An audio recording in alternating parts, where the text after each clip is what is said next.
လူစင်မမီပဲမွေးလာတဲ့ကလေးတယောက်ဟာကမ္ဘာဖလားလိုပြိုင်ပွဲကြီးမှာဘောလုံးဆွဲရင်ပြပြီးဂိုးသွင်းပရင်စုရလိမ့်မယ်လို့ပြောရင်ဘယ်သူတွေကယုံမှာပါလဲ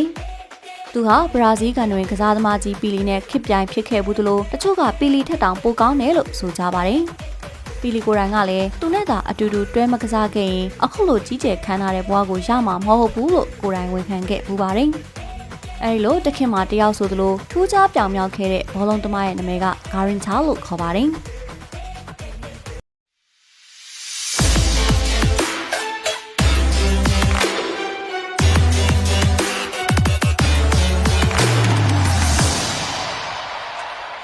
မင်္ဂလာပါအခုဗီဒီယိုလေးမှာတင်ပြမယ့်ကြတာကတော့မွေးရပါလူစင်မမီရဲ့သူဘွားကနေကဘာကျော်ဘောလုံးသမားဖြစ်လာတဲ့သူတူအကြောင်းပဲဖြစ်ပါတယ်1993ခုနှစ်ကရီယိုဒီဂျနီနိုမြို့မှာမာနူရယ်ဖရန်ဆက်ကိုဒေါ်ဆန်တိုလို့အမည်ရတဲ့ကလေးငယ်တူကိုမွေးဖွားခဲ့ပါတယ်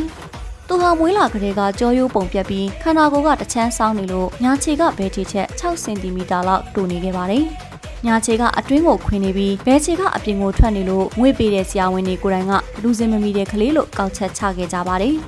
မိဘတွေခင်ဗျာငယ်စဉ်ကသူတို့သားလေးလမ်းမလျှောက်တက်ပါမလားလို့တောင်စိုးရိမ်ပူပန်ခဲ့ကြရပူပါတယ်စီးပွားရေးအဆင်မပြေတဲ့မိသားစုဘဝကပေါက်ဖွာလာတဲ့ပြင်အဖေကအရက်သမားရွတ်ထုတ်ကြီးဖြစ်နေလို့ဒီကလေးငယ်ဟာသူ့မှလက်ပေါ်မှာပဲကြီးပြင်းခဲ့ရပါတယ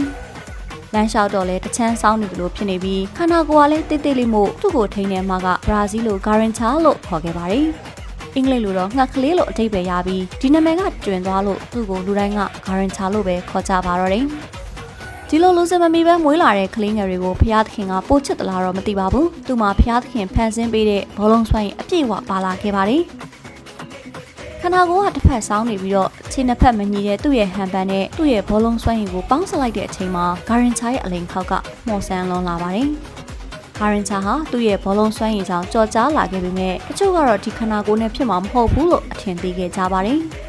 သူ့အသက်18နှစ်ပြည့်ပြီးချိန်မှာတော့ဘိုတာဖိုကိုအသင်းကသူ့ရဲ့ခြေစွမ်းကိုခေါ်ယူစမ်းသပ်ကြည့်ခဲ့ပါတယ်ပထမအဆုံးလေ့ကျင့်ရေးမှာအရီခစ်ကနာမည်ကြီးဘရာဇီးလက်ရွေးစင်ဘယ်နောက်ခံလူနီတွန်ဆန်တိုနဲ့ထိပ်တိုက်တွေ့ခဲ့ပါတယ်ဂါရင်ချာဟာလက်ရွေးစင်ကြီးကိုယနေ့ခေတ်မှာရှုပ်တယ်လက်လို့လူသိများတဲ့ညာချီကိုရောင်ပြပြီးဘယ်ချီနဲ့ကန်ပို့တဲ့အလိန်ခေါက်နီးနဲ့ဖြတ်ကျော်ခဲ့ပါတယ်လက်ရွေးစင်ကြီးကိုကလေးငယ်တယောက်လိုသဘောချပြီးစော့ကစားနေတဲ့ဂါရင်ချာကိုချက်ချင်းမဲ့အတင်းကစာချုပ်ချုပ်လိုက်လို့သူ့နာမည်ဟာလူသိများလာခဲ့ပါတယ်ဒီနေ့ခေတ်ဘရာဇီးဘောလုံးသမားတွေရဲ့ဘောလုံးကိုအလှပတို့ထီကစားတာတွေတိုးချင်းလှည့်စားလိန်ခောက်တာတွေဟာဂါရင်ချာကစတင်ခဲ့တယ်လို့ဆိုကြပါတယ်သူဟာဘောလုံးကစားတဲ့အခါမှာလွတ်လပ်ပေါ်ပါမြန်ဆန်ပြီးစမ်းသစ်တူထွေးမှုလည်းရှိလို့ဂျန်နယ်လွတ်တွေကတော့သူ့ကိုကွေးနေတဲ့ခြေထောက်တွေနဲ့နှက်သားလို့တင်စားခဲ့ကြပါတယ်ဂါရင်ချာဟာ1958ခုနှစ်ကမ္ဘာဖလားမှာဘရာဇီးလက်ရွေးစင်အဖြစ်ပီလီနဲ့တွဲဖက်ပြီးကမ္ဘာဖလားကြီးကိုသိမ်းပိုက်နိုင်ခဲ့ပါတယ်သူ့ရဲ့အောင်မြင်ဆုံးပြိုင်ပွဲကတော့1960ကမ္ဘာဖလားဖြစ်ပြီးအုပ်စုပွဲစဉ်တွေမှာပီလီဒဏ်ရာရရှိသွားတဲ့အတွက်သူကဘရာဇီးအသင်းကိုဦးဆောင်ခဲ့ရပါတယ်။ပြိုင်ဘက်တွေကိုလှလှပပလှည့်စားကြော်ဖြတ်ပြီးဂိုးတွေသွင်းခဲ့တယ်လို့တိုင်ဂါမောကန်တဲ့အခါမှာလည်းတိကျခဲ့တာကြောင့်သူဟာကမ္ဘာဖလားချန်ပီယံဆုနဲ့အတူဂိုးသွင်းပရင်ဆုပါရခဲ့ပါတယ်။ဒီလိုဘောလုံးသမားဘွားဖုံးမိနေလာတောက်ပနေတဲ့ချိန်မှာဂါရင်ချာဟာကိုမထိမ့်သိမ့်နိုင်ခဲ့ပဲပါတီပွဲအရက်မိန်းမတွေနဲ့ပျော်ပါနေခဲ့ပါတယ်။အနေထိုင်မစင်ချင်တယ်လို့လေ့ကျင့်ရေးလဲဖိဖိစီစီမစင်ပဲဘဝကိုဂျစ်စီတယောက်လိုစိတ်ရှိတိုင်းလေလွင့်နေခဲ့ပါတယ်။ဒီလိုပေတေခဲ့တဲ့အကျိုးတွေကြောင့်1966ကမ္ဘာဖလားမှာဒူးဒဏ်ရာရသွားခဲ့ပြီးအဲ့ဒီနောက်ပိုင်းသူ့ဘဝကတော့ဒဏ်ရာရဲ့သားကောင်ဖြစ်သွားခဲ့ပါတယ်။လက်ရွေးစင်အသင်းမှာရွေးချယ်မခံရတော့သလိုကလပ်အသင်းတွေတသိမ်းပြီးတသိမ်းပြောင်းခဲ့ပြီးမြဲအရင်လိုခြေစွမ်းပြန်မရတော့ပါဘူး။နောက်ဆုံးမှာစိတ်ဖိစီးမှုတွေကြောင့်အရက်သမားလုံးဖြစ်သွားခဲ့ရပြီးဘဝကိုဖြစ်တယ်လို့ရေစုံမျောပြီးနေခဲ့ပါတယ်။အရက်တွေမူပြီးကားမောင်းလို့လည်းမကြာခဏပြဿနာတွေဖြစ်ခဲ့ပြီးတနေ့မှာတော့အဆိုးဆုံးရှင်မတော်တဆမှုတစ်ခုဖြစ်ပွားခဲ့ပါတယ်။အဲဒီဖြစ်စဉ်မှာသူနဲ့အတူပါလာတဲ့သူ့အဖေရောသူ့ရောက်ခမပါအသက်ဆုံးရှုံးခဲ့လို့သူ့ဘဝကအဖက်ဆယ်လို့မရတော့အောင်ပျက်စီးသွားခဲ့ပါတယ်။အမြဲမူယူပြီးရန်ဖြစ်နေလို့သူ့ဇနီးတဲ့ကလည်းလမ်းခွဲသွားတဲ့အချိန်မှာသူ့ဘဝကပိုပြီးအထီးကျန်သွားခဲ့ပါတယ်။အောင်မြင်စဉ်တုန်းကအနားမှာရှိခဲ့တဲ့သူတွေလည်းဘယ်သူမှမကြံတော့သလိုမိတ်ဆွေပေါင်းတင်တွေကလည်းအဆက်အဆံမလုပ်ကြတော့ပါဘူး။